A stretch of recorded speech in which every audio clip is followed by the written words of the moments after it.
আমরা ব্রহ্মজ্ঞ ঋষিদের বংশধর। ভারতের প্রাচীন ঋষিরা ছিলেন আধুনিক এই যুগের থেকে অনেক এগিয়ে।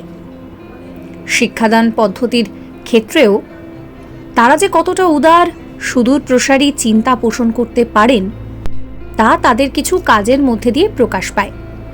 আজকের ভিডিওতে মহর্ষি বাল্মীকি ও মহর্ষি বেদব্যাসের ভারতের শিক্ষাক্ষেত্রে সেই রকমই কিছু অবদান উল্লেখ করব।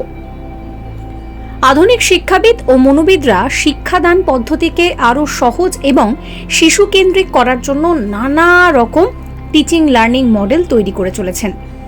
এর মধ্যে আমেরিকার দুই মনোবিদ স্কিনার এবং আসুবেলের তৈরি টিচিং মডেল খুব গুরুত্বপূর্ণ।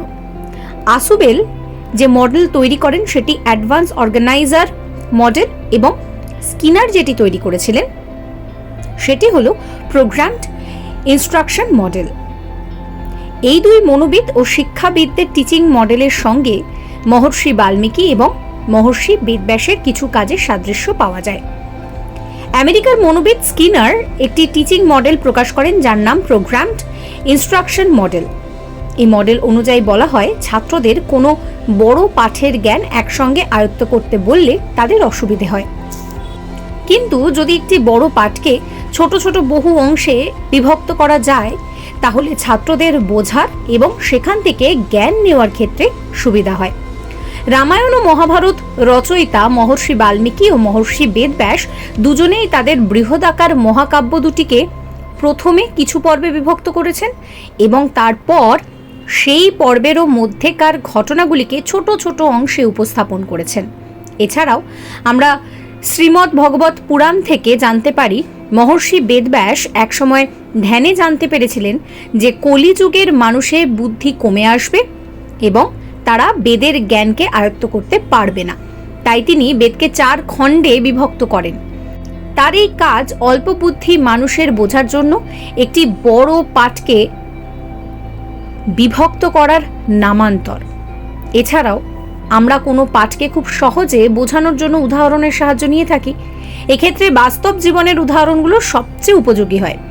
মহর্ষি ব্যাসদেব কলিযুগের অল্প বুদ্ধি মানুষের কথা চিন্তা করে বেদের জ্ঞানকে পুরাণগুলির মধ্যে অন্তর্ভুক্ত করে দেন, যাতে পুরাণগুলির কাহিনীগুলি পাঠ করলে সেই শিক্ষার্থী যেন বেদের জ্ঞানকে আয়ত্ত করতে পারে। এবার চলে আসি মনোবিদ আসুবেলের কথায়। আসুবেলের অ্যাডভান্স অর্গানাইজার মডেল অনুযায়ী কোনো ছাত্রের সামনে যদি প্রথমে পাঠের একটা সংক্ষিপ্ত বিবরণ তুলে ধরা হয় এবং তারপর ধীরে ধীরে সম্পূর্ণ পাঠটা বোঝানো হয় তাহলে তারা সহজভাবে বুঝতে পারে। সংক্ষিপ্ত বিবরণটি শুনে ছাত্রদের মধ্যে পাঠটি সম্পর্কে একটা ধারণা তৈরি হয়, তাই পরে যখন সম্পূর্ণ পাঠটি তাদের বোঝানো হয় তখন তাদের বুঝতেও সুবিধা হয়। মহর্ষি ব্যাসদেব এবং মহর্ষি বাল্মীকি দুজনেই মহাভারত ও রামায়ণের প্রথম সংক্ষিপ্ত বিবরণে রচনা করেছিলেন। মহর্ষি ব্যাসদেব প্রথমে ৮৮০০ শ্লোকে একটি ছোট মহাভারত রচনা করেছিলেন যার নাম ছিল জয়া, এবং তারপর তিনি ১,০০,০০০ শ্লোকে পূর্ণ মহাভারত মহাকাব্য রচনা করেন।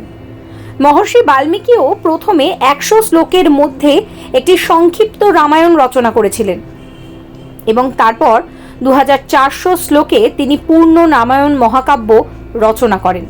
মহর্ষি জ্ঞানের উদ্দেশ্য ছিল পাঠক সংক্ষিপ্ত বিবরণ পাঠ করে বিস্তারিত বিবরণ পাঠ করুন, যাতে প্রথমেই বিস্তারিত বিবরণে ঢুকে পড়ে তারা যাতে দিশেহারা না হয়ে পড়েন। কেমন লাগলো এই ভিডিও অবশ্যই কমেন্ট করে জানাবেন, কমেন্ট সেকশন খোলা রয়েছে। আর এই রকম সমস্ত ভিডিও দেখার জন্য আমাদের চ্যানেলটিকে সাবস্ক্রাইব করতে ভুলবেন না।